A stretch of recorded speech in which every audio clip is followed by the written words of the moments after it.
A rare copy of Kazakh Exodus written by Godfrey Elias was donated to the Museum of Rare Books in Almaty. The book is about a story of Kazakh traditions and fate of the nomads through the eyes of an English writer and journalist. The 1956 publication also describes the events of the exodus of 20,000 Kazakh families from Xinjiang. Some of the families moved to East Kashmir and others migrated to Turkey.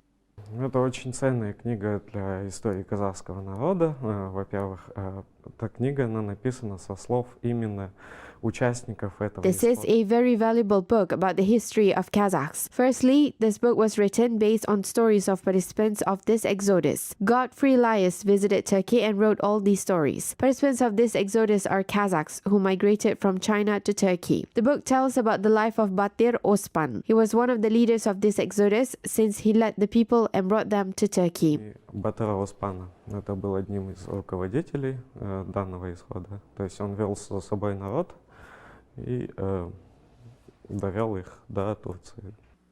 Political scientist Bakhitjan Bukharbayev translated and reprinted the work of the English author in Kazakh and Russian languages. The book has been presented to the Kazakh readers this year.